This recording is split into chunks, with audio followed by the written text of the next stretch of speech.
akale ngono, penggaweane maksiat kok disafaati Kanjeng Nabi kurang penggawean. Caranya berpikir jangan gitu. Kalau gitu kowe mari mangkel wong nakale ngono kok untuk syafaati Kanjeng. Tapi cara berpikir gini, syafaatu Rasulillah itu wasi'ah, luas sekali. Syafaatu Rasulillah ghairu munhasirah, tidak terbatas. Syafaatu Rasulillah itu lebih sakti ketimbang dosanya umatnya. Semua ulama dulu kalau nyifati Allah juga gitu. Allahumma misalnya maghfiratuka awsa'u min dzunubina. Ya, yang misalnya yang pakai mutakalim ya Allahumma maghfiratuka awsa'u min dzunubi wa rahmatuka arja inti min amali. Jadi jangan kitanya dulu. Kalau kitanya dulu kan nyifati kita dosa banyak. Itu sama ndak usah ngaku sudah tahu semua. Tapi nyifati pertamanya apa? Allahumma maghfiratuka awsa'u min dzunubi wa rahmatuka arja inti min amali. Sehingga dari nyifati maghfiratullah yang wasi'ah, yang tidak terbatas, kemudian kita sah mengatakan bahwa ahlul maksiat pun mungkin atau berhak dapat ampunan. Sama syafaatu Rasulillah itu ghairu munhasirah, syafaatu Rasulillah itu wasi'ah, sehingga sahlah riwayat syafaati li ahlil kabair min ummah. Itu bukan menyangkut melegalkan kabirah, bukan menyangkut mengesahkan orang Islam dosa besar karena nanti dapat syafaatnya Rasul. Cara berpikir jangan gitu. Nanti kamu mentasjek memberanikan orang melakukan maksiat berdasar iktimat syafaati Rasulillah. Itu jangan gitu, cara berpikir dibalik apa?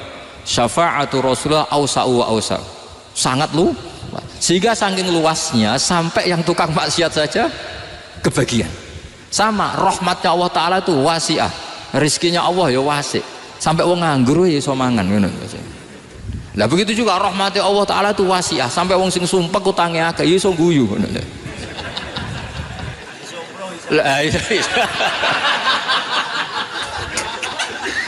Tapi kalau dibalik, misalnya saya diprotes kiai, saya pernah juga diprotes, Gus umat kok mbok latih guyu padahal mereka maksiate akeh, hutangnya akeh, gini-gini. Karena kamu menyifati orangnya. Kalau menyifati orangnya sampean guyu haram.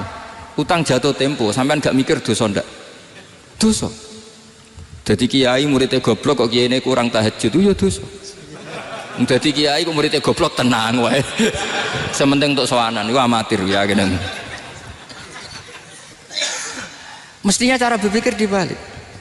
Rahmatullah wasi'ah, rizkuhu ya wasi', fadluhu wasi', sampai wong sumpek wae iso guyu. Sehingga kita ini sudah objek. Loh, kita ini tidak subjek di alam raya ini, kita tidak subjek tapi apa? Objek.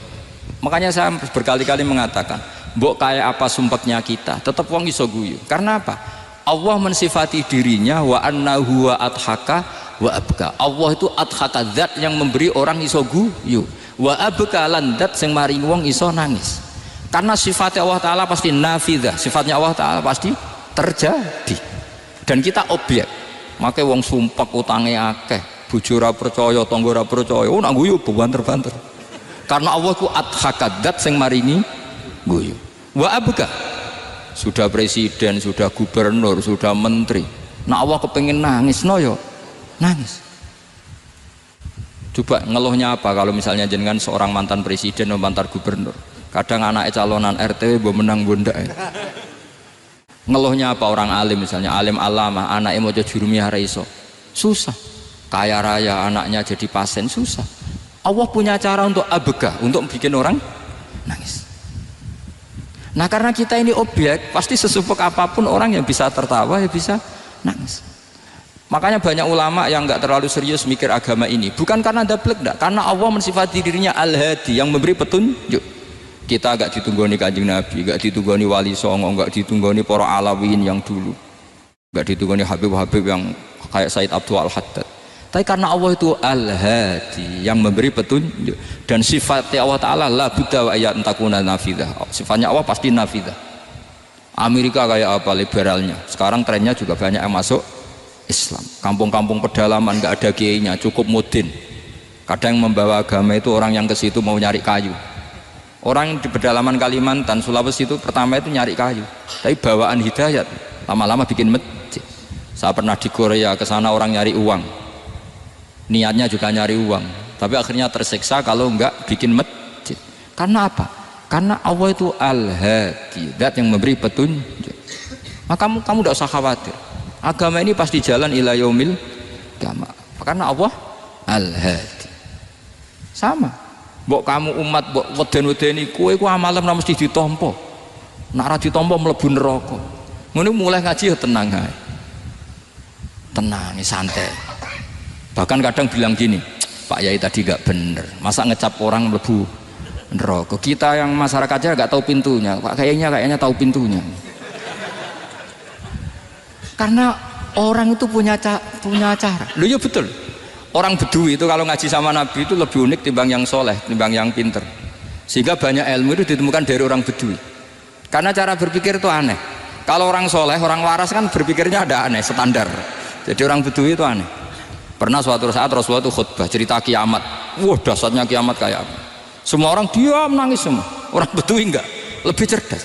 Ini Nabi itu aneh. Cerita kiamat kok udah ada tanggalnya ini gimana? Orang nangis semua karena dahsyatnya kiamat kayak gitu. Bumi dihancurkan, wus. Kan terus sudah nangis dewi-dewi.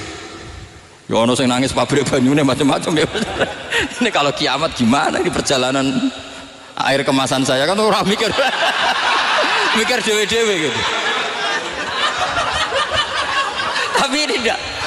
Orang Bedui cara berpikir tuh enggak. Malah ya Rasulullah mata sa'ah. Engkau itu cerita kiamat tapi enggak jelas tanggalnya. Kalau cerita kiamat ya harus jelas dong kapannya. Jadi unik. Jadi cara berpikir sahabat kaget semua loh. Kaget. Karena gak kepikiran. Nabi a'radu anhu, a'radu itu mengabaikan. Banyak sahabat yang menganalisis lam yasma kan. Nabi memang gak dengar sehingga mengabaikan. Ada yang analisis lagi sami'a wa kariya. Sebenarnya Nabi dengar itu gak berkenan karena tengah-tengahnya khutbah kok tanya. Tapi si Arabi ini cerdas. Masuk akal kan? Misalnya mau pilihan presiden, orang mesti tanya kapan kan gitu. Ya kan? Mau ganti presiden atau ganti bupati, takarannya orang kan kapan?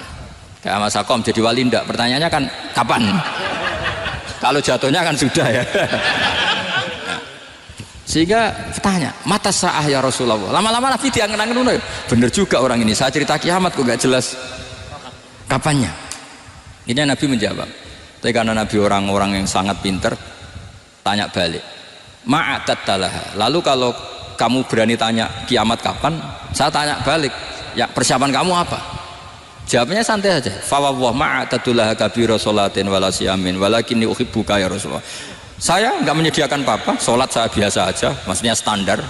Ya kira-kira 5 waktu pas. Ya jenis saya lah kira-kira gitu. Wala kabira siyamin, dan saya puasa ya standar saja pas. Walakinni uhibbuka ya Rasulullah. Tetapi saya mencintai engkau ya Rasulullah. Jawabannya Nabi apa? Almar'u ma'aman ahabba. Sebagian riwayat anta ma'aman ahbabta. Jadi hadis itu populer tuh barokahnya wong desa tadi. Andai kan dia punya etika maka sowan dulu tanya 4 mata. Itu jadi hadis ahadi. Tapi barokahnya dia selonong di depan umum. Zaman Nabi khutbah itu jadi hadis mutawatir. Jadi kadang barang baik itu barokahnya orang yang enggak baik. Maksudnya su'ul adab. Tanya gitu kan su'ul, tapi itu barokah. Akhirnya hadis itu mutawatir karena didengar ribuan sahabat yang mendengarkan khutbahnya Rasulullah. Tapi kalau hadis itu satu-satu kan khossoni bidzalika Rasulullah, khossoni bidzalika Rasul, itu nanti jadi hadis ahadi yang kualitasnya jauh di bawah hadis mutawatir. Jadi barokahnya orang su'ul adab itu ya ada karena Allah yang mendesain ini. Akhirnya kata sahabat, kata Anas bin Malik, mereka itu mangkelnya bukan main sama Arabi tadi karena tanya nggak sopan sama Rasulullah. Tapi setelah Nabi jawab almar'u ma'aman ahabba fama farihu bisyai'in farahahum bidzalika badal. Mereka tidak pernah senang dengan hadisnya Nabi sesenang riwayat almar'u ma'aman ahabba. Barokahnya Arabi Bedui. Makanya saya sebagai kiai ini Bedui saya tak pertahankan ila yaumil qiyamah. Karena umat ini pernah terbarokai oleh orang apa? Bedui. Barokai suladab tadi. Jadi mohon ini supaya majelis ini kan majlisul iltorti Rasulullah, coba terlatihlah mengatakan Allah itu subjek, Allah itu al-fa'ilul mukhtar, Allah itu al-fa'ilul mukhtar, Allah itu yang menentukan alam ini. Dan Allah mensifati dirinya wa annahu wa adhaka wa abka. Allah itu zat yang memberi orang itu bisa tertawa, dan Allah juga yang memberikan orang itu bisa menangis. Mbok kayak apa kamu neror umat, amal nggak mesti diterima gini-gini, ternyata neng majelis nangis ya, mulai guyu kadang guyu-guyune ngenyak tenan nih.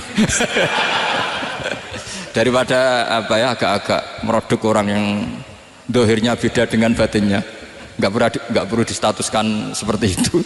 Ya sudah biasa saja. Jadi nah fi muqaddimihim, imam besar dalam manhaj ini namanya Abul Hasan apa? Asyadzili. Abul Hasan Asyadzili itu kalau ada orang tanya gini, Beb saya ini susah, sholat saya tidak mesti diterima Allah gini-gini, marah. Nggak usah. Kafa bika jazaan an radiyaka laka ahlan. Sudah kamu ditakdir pernah sujud itu sudah keren. Saya itu andaikan dapat kabar dari malaikat bahwa sholat kamu tidak diterima, saya tidak susah. Bukan karena sombong, pernah ditakdir sholat sujud ning Allah itu keren. Kayak apa malunya kita ketemu Allah kemudian kita di bumi tidak pernah sujud. Makanya cara Abul Hasan Asyadzili kowe ora usah mikir sholat ditampa ta ora usah mbok mikir. Kowe ditakdir tahu sujud itu hebat. Kafa bika jazaan an radiyaka laka ahlan. Cukup kamu mendapat balasan dari Allah, kamu pernah ditakdir sujud. Gak perlu ngaji alim alamas, gowo sawi ngalor ngidul jalalain, keren. Paling gak malaikat pernah melihat kamu, gowo tak kitab kuwedi. Gak penting pahammu, gak penting. Karena isra bakat paham Mas. Jadi Abul Hasan Asyadzili adalah orang yang, dan itu Al-Hasani ya, dan itu Al-Hasani. Makanya macam-macam, kita yang Al-Husaini sudah kita punya Faqih Muqaddam, punya banyak. Di Al-Hasani yang paling populer diantaranya adalah Abul Hasan Asyadzili. Beliau tuh kalau ngendikan sesuatu itu positif terus. Termasuk itu ketika ada orang resah sholat saya diterima ndak, kata beliau wes kowe sing sempurna ditakdir tahu sujud. Saya itu sebetulnya kadang-kadang nyumiris, wes sholatku tompo ta ora, tapi saya sangat sadili. Sangat-sangat sadili. Saya nggak pernah berdoa ya Allah ibadah kami jenengan terima ndak, karena takut kalau doa gitu keterusan itu terus ditompo ora ya. Akhirnya keterusan gitu. Akhirnya ngenes. Masa orang pernah sujud ngenes? Lama-lama gini setan masuk, apa artinya saya sujud ternyata gak diterima. Lu wong kawula kok iskal tentang pernah sujud. Itu kan ibarat gini, kamu ngasih uang sama orang tua kamu, misalnya Habib Soleh ngasih uang Habib Ali, terus apa artinya tak kasih, kemudian beliau tidak terima kasih, itu kan lucu. Terima kasih tidak terima kasih, seorang anak ngasih orang tua itu keren.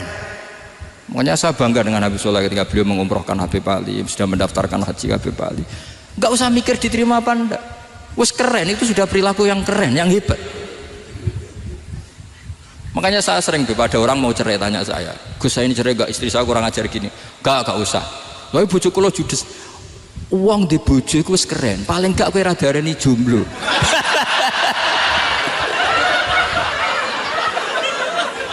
Oh diarani duda ora enak. Wes luwe sabar di diarani duda mek diarani bojo judes. Enak bojo judes cek gagah. Di bojo lah. Oh iya. Provokator itu. Jadi kafa bika jazaan an radiyaka laka ahlan, sudah ditakdir pernah sujud itu sudah keren. Dulu ulama ala hadan nampak, ulama dulu cara berpikir seperti itu. Makanya ulama dulu kalau nafsiri wasjud waqtarib sudah pernah sujud. Di Quran nggak pernah ada ayat wasjud san sujudo siro ingkana kada wa kada ingkunta mutayakinan bikobuli sujudi. Kan ada sujud ya sujud saja, tidak usah mikir makbul apa tidak makbul. Sudah kalau sujud pasti waqtarib. Terus saya sebenarnya ya sebagai orang ya kadang wedi, sholatku ditompo ta ora. Tapi kalau keterusan nanti ada was-was yang mengatakan opo artine sholat. Lu tuh kan ngeri seorang hamba sing uripe ning bumine Allah kemudian menyoal pernah sholat hanya karena takut gak diterima. Itu kan geblek banget. Biasa jenis kiai yang di partai itu. Saya enggak tahu kalau kening dikom. Sedih umat masa kamu gak ada keren iblis. Jadi nah nanti kalau misalnya ada manhajnya Habib Soleh yang yang tidak seperti itu tidak apa-apa, mungkin supaya orang nggak takabur, nggak fakhr. Sehingga makanya mulai dulu lama itu ya partainya kalau nggak rojak ya khauf. Nah saya ini yang jelas terang-terangan ikut partai rojak saja, apa? Partai rojak, karena banyak yang sudah di partai khauf. Tapi saya rojak yang bil ilmi tadi. Makanya Sayyidina Umar radhiyallahu anhu itu yang namanya sama sujud, saya itu punya kitab Habib Soleh pernah tak tunjukin tulisan tangan saya, muji-muji sujud. Sayyidina Umar ketika ditusuk seorang gila itu Majusi ya, Abu Lu'lu' terkenalnya itu Hulamul Mughirah terkenalnya, ditusuk, dia sahabat, beliau sahabat wali. Jadi nusuk Umar tuh kayak apa? Nusuk Mas Akom aja dosa besar, apalagi nusuk Umar. Itu ketika ditusuk, dia itu ya punya dendam, namanya manusia itu punya dendam. Maksudnya namanya orang kan mangkel sama yang nusuk. Kalau orang mangkel itu inginnya kan yang nusuk itu masuk neraka. Tapi apa kata Umar? Ngendikan gini, tanya pertama, yang nusuk saya siapa? Orang Majusi. Orang Majusi, Hulamul Mughirah. Alhamdulillah alladzi lam yaj'al maniyati biyadi rajulin lam yasjud laka sajdatan yuhaju biha indaka yaumal qiyamah.